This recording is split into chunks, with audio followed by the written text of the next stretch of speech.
the scary, hairy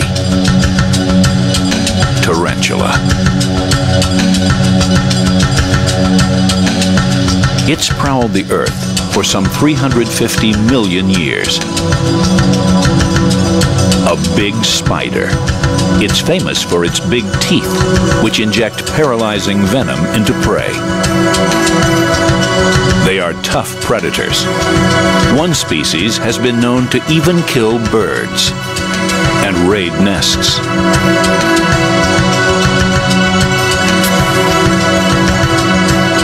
Even South America's most dreaded pit viper isn't safe.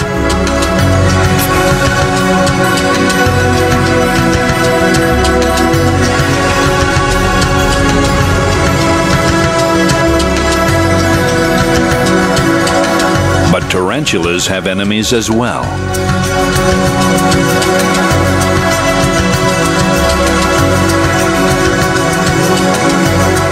And though they will take refuge in deep burrows, they are sometimes discovered and ferreted out.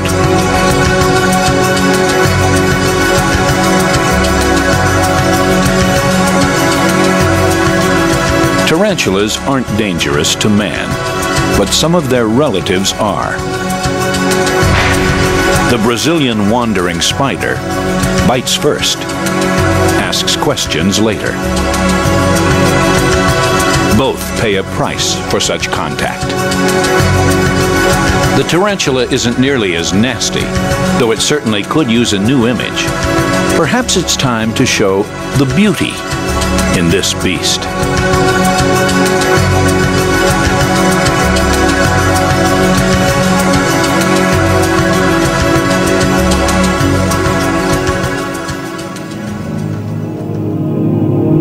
Maybe it's the way they creep and crawl, or the way they take over an abandoned place, giving it a ghostly look.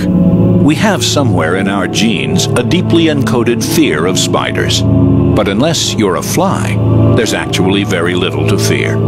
So why not step into the spider's parlor? Their private lives are worthy of fascination, not revulsion. The way they spin silk, for example. From organs on their backsides called spinnerets, the liquid silk inside the spider's glands turns to solid thread outside the body. They all spin silk, but not all spin webs. The wandering spider doesn't like to be attached to any one place. Give this one plenty of room. It's one of only 4 truly dangerous spiders. This red hourglass marks another, the female black widow. She's actually quite shy and will only bite when cornered. But drop for drop, her venom is more potent than a rattlesnake's. Usually the spider's vision is quite poor.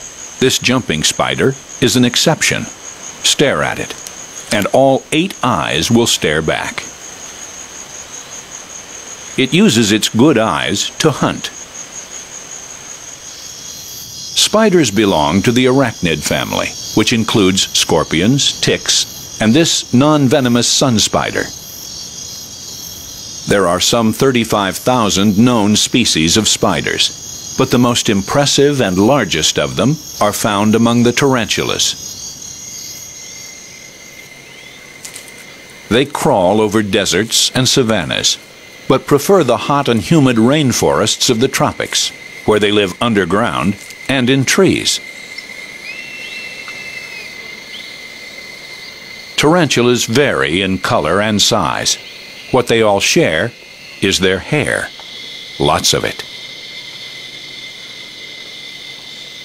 Their bodies are segmented into 2 parts, the abdomen in back and the cephalothorax in front. But their colors cover the rainbow. This green bottle blue has a beautiful luster.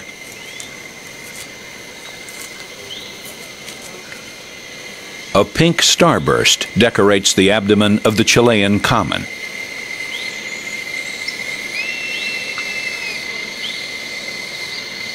And the Brazilian pink has great-looking legs. On average, tarantulas have about a 5-inch leg span. Of course, there are notably larger exceptions. No, not this one. This one. The Goliath bird eater. It's about the size of a dinner plate. Spiders like this helped fuel several legends, one being that they like to kill birds. In 1705, the German painter Maria Sibylla Merian, during her voyage to Suriname, depicted a spider overpowering a hummingbird. This representation spread throughout the world and earned the tarantula the nickname the bird spider.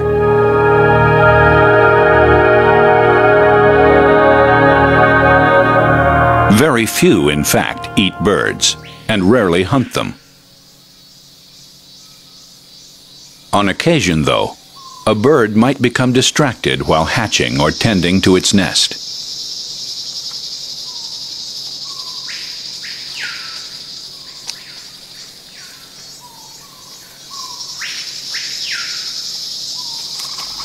For the most part, hummingbirds have little to fear from tarantulas. With wings that beat 80 times per second, they are extremely agile and can easily evade a stalking spider.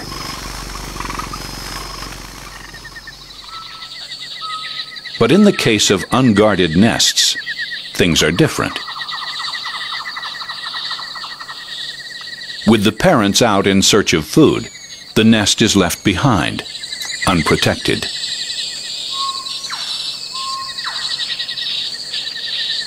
Highly specialized tree tarantulas are nimble climbers and scour for food among the trunks and foliage roofs.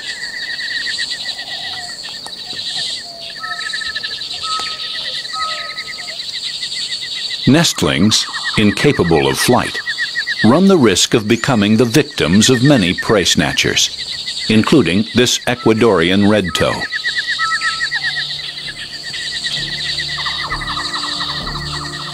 It is more or less by accident that it will stumble on a nest during its migrations. It recognizes through its sense of touch that it is close to something edible.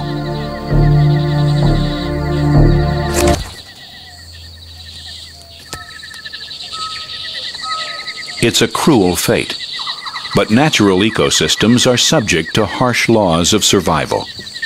Other predators may likewise annihilate entire broods, losses for which the parent birds quickly compensate by laying additional clutches of eggs.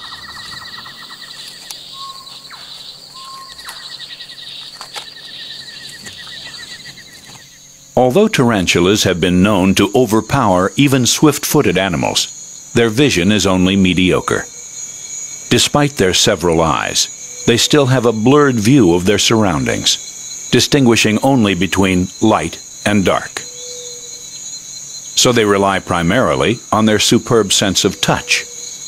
The thick layer of body hair acts like a giant sensory organ, helping them pick up clues from the world around them. Some are furrier than others. The Honduran curly hair looks almost fresh from a blow-dry. For many species in North and South America, the hairs on the abdomen provide an effective defense. Like a porcupine, the tarantula is outfitted with stinging hairs which it won't hesitate to launch, even when only slightly irritated. The cloud can wreak havoc on any would-be attacker. The barbed hairs inflame the eyes, nose, and throat. A delicate flick from the back legs is all that's needed for the airborne assault.